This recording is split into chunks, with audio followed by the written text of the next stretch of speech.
अभय sir से निवेदन करती हूँ वे मंच पे आए, अभय दादा का सम्मान करें। हमारे प्रशिक्षक अभय दादा मान कीजिएगा।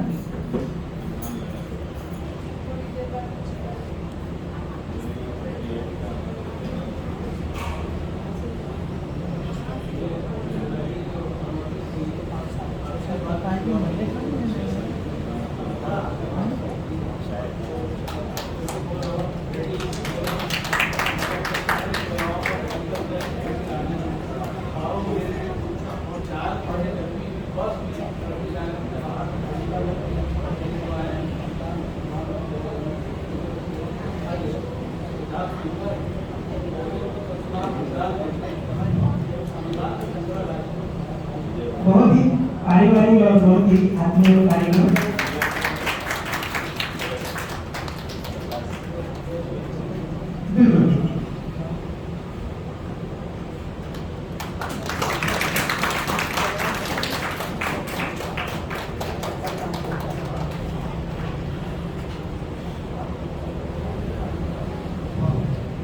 सुरभि से निवेदन है सुभद्रा का सम्मान के लिए वो मंच पे आए।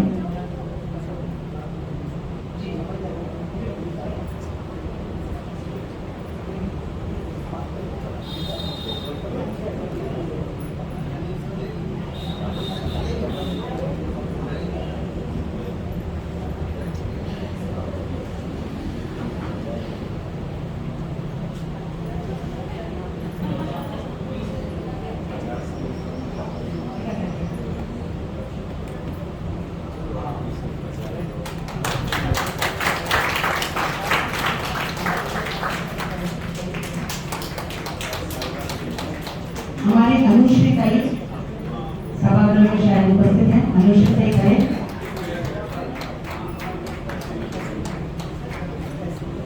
चित्रा ताई के सम्मान के लिए वो मंच पर आए।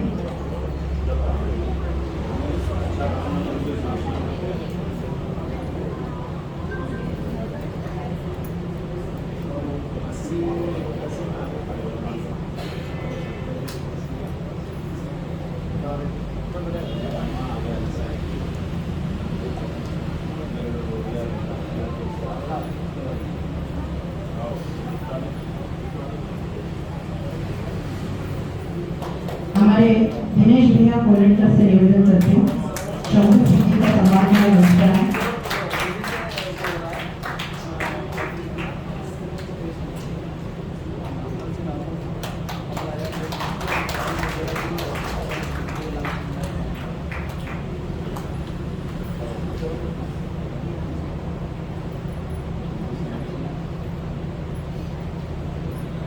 देखा दीदी से निवेदन है आप सुराई अतिथि को देकर सम्मानित करें।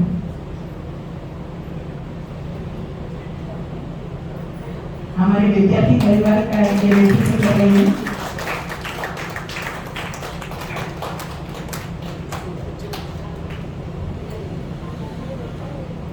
दिनेश कोलेकर जी से निवेदन है शंभू सिंह जी का सम्मान करने के लिए मंच पर आए। ये हमारे गुरुजी पंडित संतोष कोलेकर जी के बंधु हैं और जैसे राम कथा शुरू हुए थे राम जी के साथ लक्ष्मण जी आए गए हैं तो बहुत ही नजदीकी है हमारी रामायण।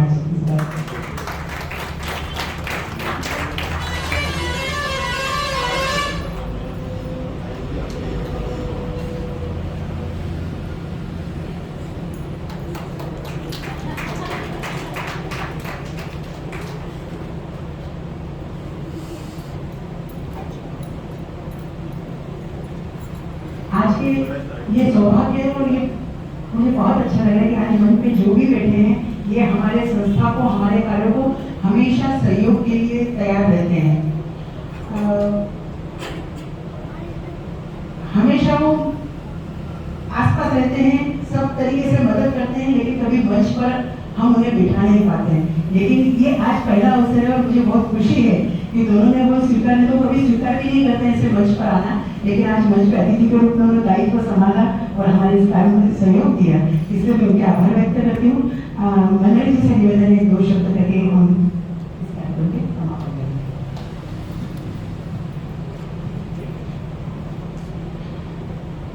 इस अद्भुत महोत्सव में वॉल्यूम थोड़ी कम कर दीजिए, थोड़ी सी आवाज कम कर देती या इको कम कर दें, ऐसा कुछ। ज्ञान, आध्यात्म, पांडित्य, प्रकृति, तपस्या और इन सबको मिलाकर के जो भारत का इतिहास है उसमें स्वर्णिम अक्षरों से लिखी जाने वाली नगरी मंडलेश्वर में, और मंडलेश्वर में भी इस तपोभूमि में जहाँ चैतन्य धाम का यह स्थल है, उसमें पधारे हुए सारे बंधुओं को पहले मैं नमन करता हूँ। कार्यक्रम के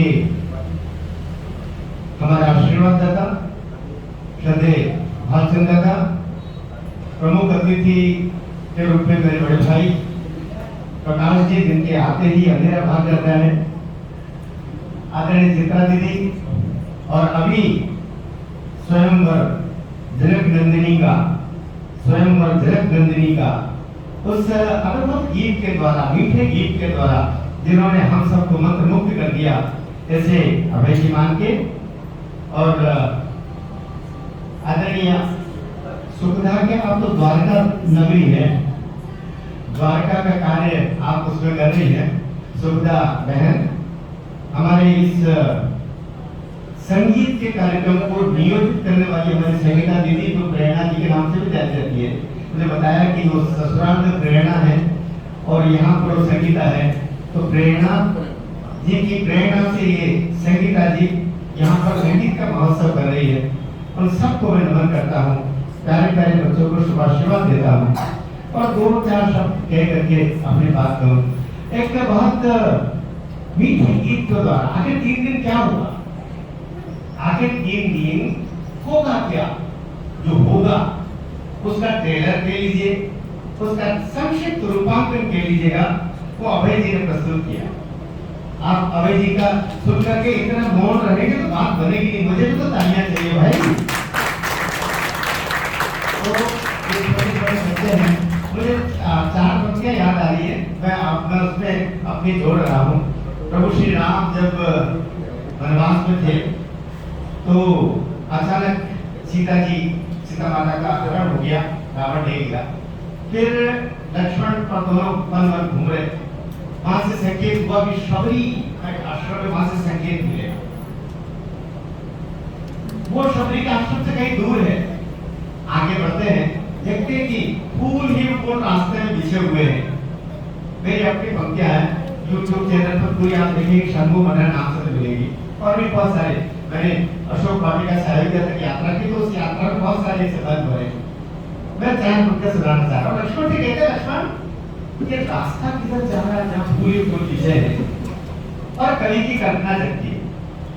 फूल सजी पगडंडी निहारते, फूल के भी बड़े भाग लिखे हैं, फूल सजी पगडंडी निहारते, फूल के भी बड़े भाग लिखे हैं, और आश्रम पे कई आश्रम थे किंतु छोटी सी कुटिया में जाके टिके हैं, छोटी सी कुटिया में जाके टिके हैं। तो झूठे किए हुए मेरे सभी देखो, झूठे किए हुए मेरे सभी देखो, झूठे उन बेरों के मोल बिके हैं। अब सवाल भक्ति को, झूठे किए हुए मेरे सभी देखो, झूठे उन बेरों के मोल बिके हैं। शबरी में भीलनी देखे सभी, शबरी में भीलनी देखे सभी, प्रभु राम को उसमें कौशल्या दिखे हैं। शबरी में प्रभु राम, यो ही कोई राम नहीं हो जाता। राम होने के लिए पास में धनुष है, फिर आप जानते हैं, मेरी कल्पना कभी कभी ऐसी वैसी दिमाग में आती है। धनुष जिस लकड़ी से बनता है, वो लकड़ी होती है सीधी, फिर उसको तिरछा किया जाता है, उसको नमाया जाता है, उसको झुकाया जाता है।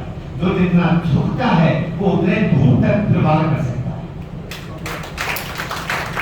वार करने के लिए दुश्मन दुश्मनों का संहार करने के लिए तो ये झुकना जरूरी है। ये प्रभु राम ने अपने धनुष से सिखाया।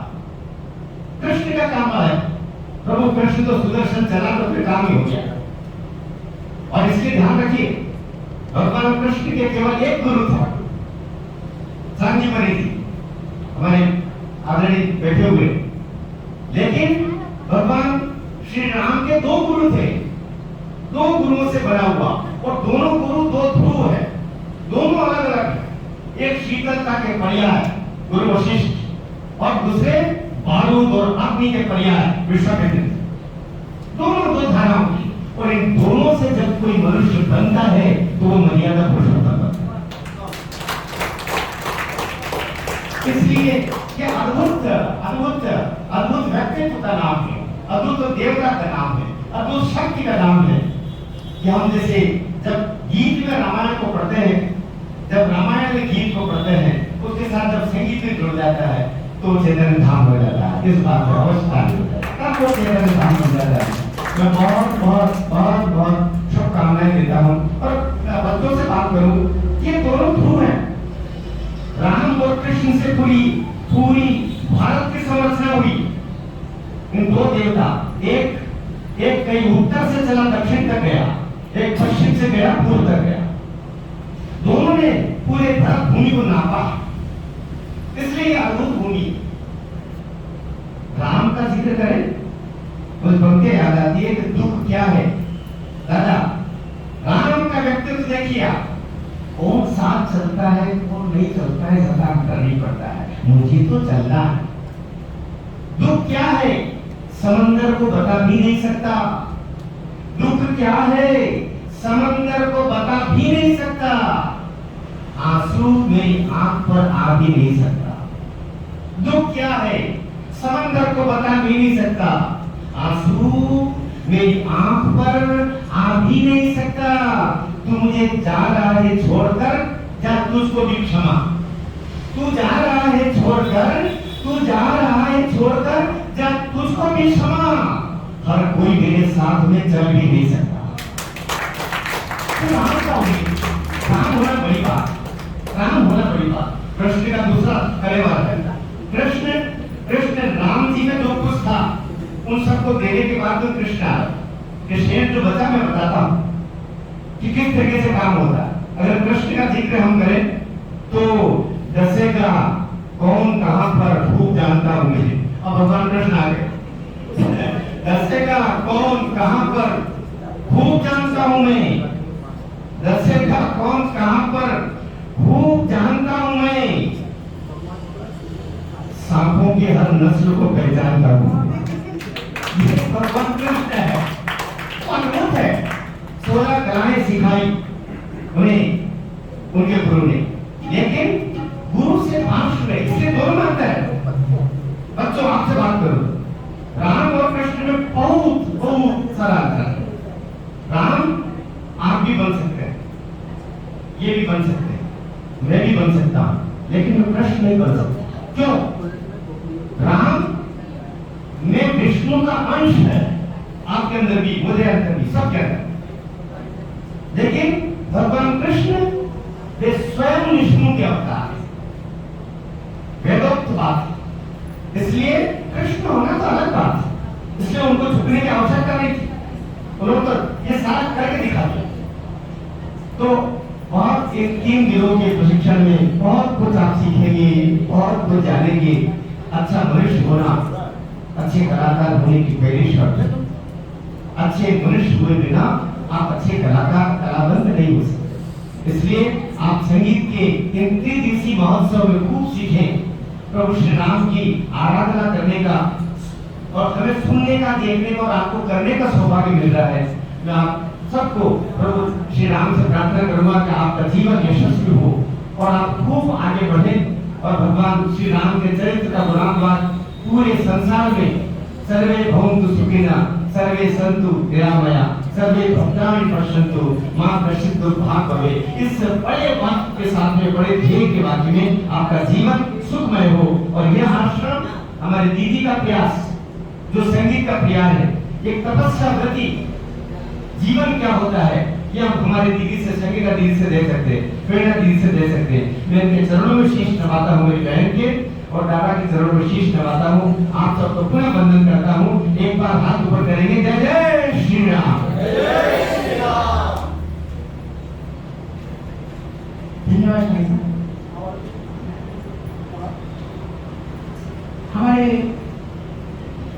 हमारी संस्कृति में एक विशेष महत्व है कि जब कोई कार्यक्रम समाप्त होता है तो हमको पता है कि भैरवी गाई जाती है। हर चीज की भैरवी मतलब समाप्ति। लेकिन संगीत में नांदी एक प्रकार होता है जहाँ से कार्यक्रम की शुरुआत होती है। नाट्य संगीत में ये बहुत महत्वपूर्ण भाग होता था। आज हमारे यहाँ बच्चे अपने कार्यक्रम की शुरुआत नांदी से कर रहे हैं। जो आए अतिथि हैं उनसे निवेदन है कि ये कार्यक्रम की प्रस्तुति के बाद आपके अल्पाहार की व्यवस्था आश्रम में की, आप अल्पाहार करके ही जाएं। साथ में आपसे परिचित, चिर परिचित जो भी संगीत या राम भक्ति में रुचि रखते हैं उनसे आप निवेदन करें, उनको सूचित करें कि 3 दिन तक यहाँ पे राम नाम की गंगा बहने वाली है। जो भी आके जितना उनको चुनू भर या जितना गड़ा पर पानी राम रस को लीजिए, यहाँ पे आइए और सुनिए। पूरे 3 दिन आपका स्वागत है, आप आ सकते हैं।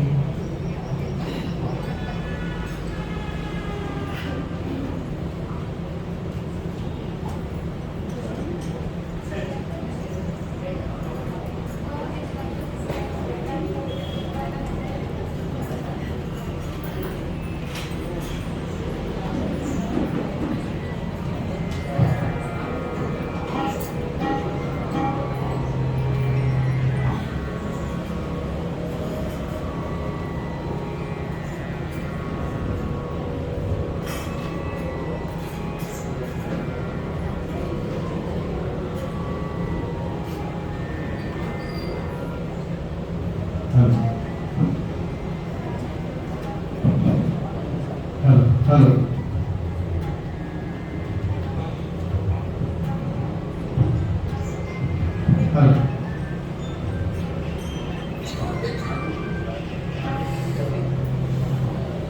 ये जो रचना है ये 1886 में इसका संगीत तैयार हुआ है। ये मराठी नाट्य संगीत की नांदी कहलाती है।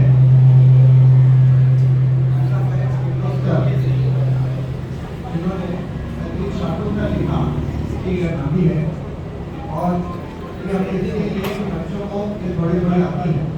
तो प्रशिक्षण में आपको 10 मिनट के अंदर अपन कार्यक्रम आप लोगों का समय ज़्यादा नहीं लेंगे, लेकिन आपको क्या प्रशिक्षण दिया जा रहा है बच्चों को ये ज्ञात हो। इसी नांदी पर अनेक बाद में काव्य बने, इसी कंपोजिशन पर। तो अपन शुरुआत करते हैं। पंचसुंदर पंचतुंडन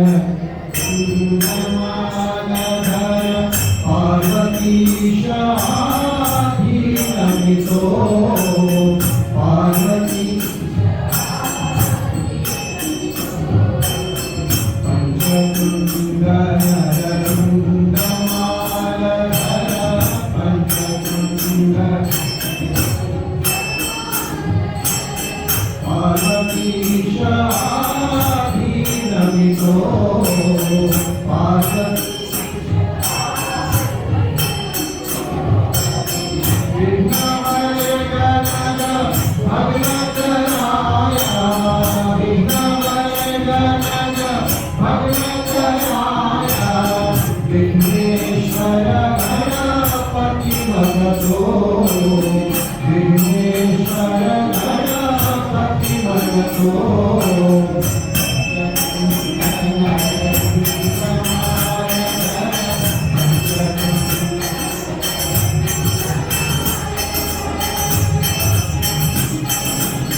वीर पराई दाने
बहुत बहुत धन्यवाद।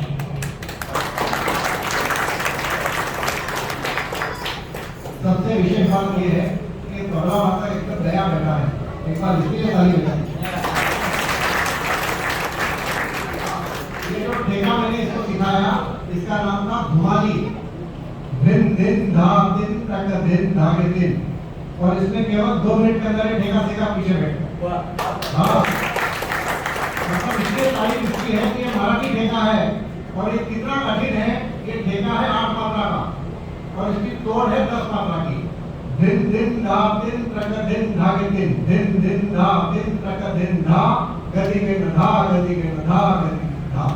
और ये कितना कठिन है कि ऐसा कहते हैं, जाला तबला धुमाई त्याला मिळाला वनमाळी। हाँ, इतना कठिन है कि जिसको धुमाली जम जाए उसको वनमाली मिल जाए। बहुत बहुत आशीर्वाद, इसको बड़ा सहयोग रहा आप सब लोगों का। अब कथा अपन शुरू करेंगे। बहुत बहुत धन्यवाद। आप सभी 7 तारीख को आमंत्रित है गीत रामायण का हिंदी सुनने के लिए। धन्यवाद अमिता। हमारा उद्घाटन समारोह यहाँ समाप्त होता है। जो अतिथि हैं, आप अल्पाहार लेके या जो भोजन के लिए रुकना चाहें तो भोजन प्राप्त करके आप लीजिए। अब प्रशिक्षण का कार्य हम शुरू करते हैं। धन्यवाद।